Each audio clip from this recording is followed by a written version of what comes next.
আপনার ভোটার কার্ডে কি নাম, বাবার নাম, জন্ম তারিখ বা ঠিকানায় কোনো ভুল রয়েছে, অথবা ভোটার কার্ডের তথ্য আধার কার্ডের সঙ্গে মিলছে না? তাহলে এই ভিডিওটি আপনার জন্য খুবই গুরুত্বপূর্ণ।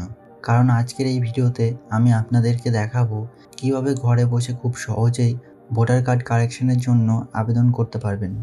ভোটার কার্ড কারেকশন করার জন্য গুগলে এসে সার্চ করবেন voters.eci.gov.in। প্রথমে থাকা এই লিঙ্কে ক্লিক করবেন, তাহলে আপনারা অফিসিয়াল ওয়েবসাইটে চলে আসতে পারবেন। প্রথমে ভোটার সার্ভিস পোর্টালে লগ ইন করে নেবেন। ভোটার সার্ভিস পোর্টালে লগ ইন করার জন্য এই লগ ইন বাটনে ক্লিক করবেন। তারপর রেজিস্টার মোবাইল নাম্বার এখানে বসিয়ে দেবেন। নিচে ক্যাপচাটা বসিয়ে রিকোয়েস্ট ওটিপি এখানে ক্লিক করবেন। আপনার রেজিস্টার মোবাইল নাম্বারে একটি ওটিপি যাবে, সেটি এখানে এন্টার করে ভেরিফাই অ্যান্ড লগ ইন বাটনে ক্লিক করবেন। তাহলেই সাকসেসফুলি ভোটার সার্ভিস পোর্টালে লগ ইন হয়ে যাবেন। আর যদি আপনারা ভোটার সার্ভিস পোর্টালে রেজিস্ট্রেশন না করে থাকেন, তাহলে আই বাটনে ও ডেসক্রিপশন বক্সে ভিডিও লিঙ্ক দেওয়া থাকলো, চাইলে আপনারা দেখে নিয়ে তারপর লগ ইন করতে পারেন।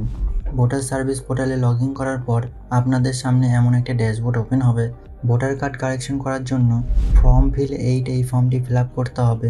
সিম্পলি ফর্ম ফিল 8 এখানে একবার ক্লিক করবেন। নেক্সট এমন একটি পপ আপ উইন্ডো আসবে। অ্যাপ্লিকেশন ফর এখানে দুটি অপশন থাকবে। সেলফ যদি নিজের ভোটার কার্ড কারেকশন করতে চান, তাহলে এখানে ক্লিক করবেন। আদার ইলেক্টর আর যদি অন্য কারোর ভোটার কার্ড কারেকশন করতে চান, তাহলে এখানে ক্লিক করবেন। নিচে এপিক নাম্বার বসিয়ে সিম্পলি সাবমিট বাটনে ক্লিক করবেন। তারপর এখানে ভোটার কার্ডের ডিটেলস শো করবে। সব তথ্য ঠিক থাকলে ওকে বাটনে ক্লিক করবেন। এরপর আপনার সামনে এই ধরনের একটি পেজ ওপেন হবে। এখানে অ্যাপ্লিকেশন ফর সেকশনে কিছু অপশন দেখতে পাবেন। আপনারা যেহেতু ভোটার কার্ড কারেকশন করবেন, তাই এখানে correction of entries in existing electoral role অপশানটি সিলেক্ট করবেন। এরপর নিচে ওকে বাটনে ক্লিক করবেন। এই কলমে আপনাদের কিছু করার দরকার নেই, সিম্পলি নিচে থাকা নেক্সট বাটনে ক্লিক করবেন। বি কলমে আপনার আধার ডিটেলস দিতে হবে। আধার নাম্বার অপশানটি টিকমার্ক করে এন্টার আধার নাম্বার, এইখানে আপনার 12 সংখ্যার আধার নাম্বারটি বসিয়ে দেবেন। মোবাইল নাম্বারের ক্ষেত্রে সেলফ অপশানটি টিকমার্ক করে এন্টার মোবাইল নাম্বার, এখানে আপনার মোবাইল নাম্বারটি বসিয়ে দেবেন। ইমেল আইডি থাকলে সেলফ অপশানে টিকমার্ক করে এন্টার ইমেল আইডি, এখানে ইমেল আইডি বসিয়ে দেবেন। সব তথ্য দেওয়া হয়ে গেলে নিচে থাকা নেক্সট বাটনে ক্লিক করবেন। সি কলাম এখানে correction of entries in existing electoral role অপশানটি আগে থেকেই সিলেক্ট করা থাকবে। এরপর নিচে please correction my following details in electoral role সেকশনে যে তথ্যগুলি সংশোধন করতে চান সেটি সিলেক্ট করতে হবে, যেমন name, gender, date of birth, relation type, relatives name, address, mobile number, photo. মনে রাখবেন এখানে একসাথে 4টে জিনিসই কারেকশন করতে পারবেন। আমি এখানে date of birth, relatives name, address এবং মোবাইল নাম্বার কারেকশন করব, তাই এগুলো সিলেক্ট করেছি। আপনারা যেগুলো কারেকশন করতে চান সেগুলো সিলেক্ট করে নেবেন। এরপর নিচে থাকা ফর্মে সঠিক তথ্যগুলি ফিল করতে হবে। প্রথমে ডেট অফ বার্থ বক্সে ক্লিক করে সঠিক জন্ম তারিখ বসিয়ে দেবেন। তারপর রিলেটিভস নেম, এখানে যিনি গার্জেন তার ফার্স্ট নেম বসিয়ে দেবেন। নিচে বাংলায় অটোমেটিক ট্রান্সমিশন হয়ে ফিল হয়ে যাবে। যদি স্পেলিং ভুল থাকে তাহলে অন স্ক্রিন কিবোর্ড ইউজ করে সংশোধন করতে পারেন। এরপর রিলেটিভ সারনেম, এখানে সারনেম বসিয়ে দেবেন। হাউস, বিল্ডিং, অ্যাপার্টমেন্ট নাম্বার, এখানে বাড়ির নাম্বারটি বসিয়ে দেবেন। স্ট্রিট, এরিয়া, লোকালিটি, মহল্লা, রোড, এখানে এলাকার নাম বা রাস্তার নাম বসিয়ে দেবেন। টাউন, ভিলেজ, এখানে গ্রাম বা শহরের নাম বসিয়ে দেবেন। পোস্ট অফিস, এখানে আপনার পোস্ট অফিসের নাম বসিয়ে দেবেন। পিন কোড, এখানে 6 সংখ্যার পোস্টাল পিন কোড বসিয়ে দেবেন। তহসিল অ্যান্ড তালুকা মণ্ডল, এখানে আপনার ব্লক বা তহসিলের নাম বসিয়ে দেবেন। স্টেট এবং ডিস্ট্রিক্ট, এখানে আগে থেকেই দেওয়া থাকবে। মোবাইল নাম্বার, এখানে আপনার 10 সংখ্যার মোবাইল নাম্বারটি বসিয়ে দেবেন। এর নিচে সাপোর্টিং ডকুমেন্ট আপলোড করার অপশান পাবেন। খেয়াল রাখবেন ডকুমেন্টের সাইজ 2 MBর কম হতে হবে এবং জেপিজি, জেপিইজি, পিএনজি অথবা পিডিএফ ফরম্যাটে থাকতে হবে। ডেট অফ বার্থ কারেকশন করলে জন্ম তারিখের প্রমাণের জন্য একটি ডকুমেন্ট আপলোড করতে হবে, যেমন Aadhaar card, birth certificate, pan card, passport. যেই ডকুমেন্টটি দিচ্ছেন সেটি type of supporting document for date of birth and age থেকে সিলেক্ট করে নেবেন।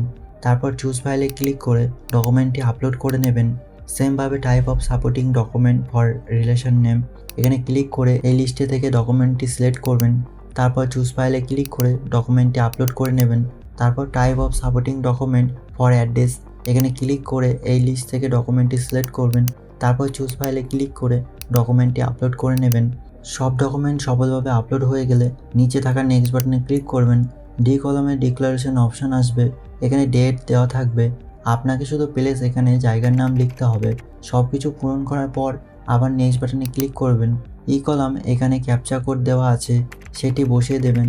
তারপর গেট ওটিপি বাটনে ক্লিক করবেন। মোবাইল নাম্বারে একটি 6 সংখ্যার ওটিপি আসবে, সেটি এন্টার ওটিপি এই বক্সে এন্টার করবেন। তারপর প্রিভিউ অ্যান্ড সাবমিট বাটনে ক্লিক করবেন। এবার আপনার সামনে ফর্ম 8 ফিল আপ হয়ে চলে আসবে। একটু নিচের দিকে আসবেন, এই ফর্মটাতে ই সাইন করতে হবে। ই সাইন করার জন্য এই ই সাইন অ্যান্ড সাবমিট বাটনে ক্লিক করবেন। তারপর এটাকে ইয়েস করে দেবেন। দেন আপনাদের সামনে ই সাইনের অপশান আসবে। এখানে এরকম একটি পেজ দেখতে পাবেন। প্রথমে এন্টার ইউর আধার নাম্বার, এখানে আপনার 12 সংখ্যার আধার নাম্বারটি বসিয়ে দেবেন। তারপর গেট ওটিপি বাটনে ক্লিক করবেন। আপনার আধার লিঙ্ক মোবাইল নাম্বারে একটি 6 সংখ্যার ওটিপি আসবে, সেটি এন্টার ইউর আধার ওটিপি এই বক্সে বসিয়ে দেবেন। তারপর নিচে থাকা সাবমিট বাটনে ক্লিক করবেন। ওটিপি দিয়ে সাবমিট করার পর আপনাদের সামনে এরকম একটি অ্যাকনোলেজমেন্ট পেজ আসবে। Your application has been submitted successfully. এখানে একটি রেফারেন্স নাম্বার জেনারেট হবে এবং এই অ্যাকনোলেজমেন্ট ফর্মটা ডাউনলোড করে নেবেন। এরপর সম্পূর্ণ ফর্মটি একবার ভালোভাবে যাচাই করে প্রিন্ট আউট বের করে নিন। এরপর আবেদনপত্রের সঙ্গে আপনি যেই ডকুমেন্টগুলো আপলোড করেছেন সেইগুলো সেলফ অ্যাটাস্টেড জেরক্স কপি সংযুক্ত করুন। সব কিছু প্রস্তুত হয়ে গেলে আপনার এলাকার বিএলও অর্থাৎ বুথ লেভেল অফিসারের কাছে আবেদনপত্র এবং ডকুমেন্টগুলো জমা করে দিন। জমা দেওয়ার পরে নির্বাচন কমিশনের পক্ষ থেকে আপনার আবেদনটি যাচাই করা হবে। যাচাই প্রক্রিয়া সফলভাবে সম্পন্ন হলে সাধারণত 30 দিনের মধ্যেই ভোটার কার্ড সংশোধনের কাজ সম্পন্ন হয়ে যায়। তাই আবেদনপত্রটি জমা দেওয়ার পর নির্দিষ্ট সময় অপেক্ষা করুন এবং মাঝে মাঝে আপনারা আবেদনের স্ট্যাটাসটা চেক করে দেখুন। ভোটার কার্ডের স্ট্যাটাস কীভাবে চেক করতে হয় চাইলে আপনারা সেই ভিডিওটা আই বাটনে ক্লিক করে দেখে নিতে পারেন। এভাবে খুব সহজেই আপনি বাড়িতে বসে ভোটার কার্ড কারেকশনের জন্য আবেদন করতে পারবেন।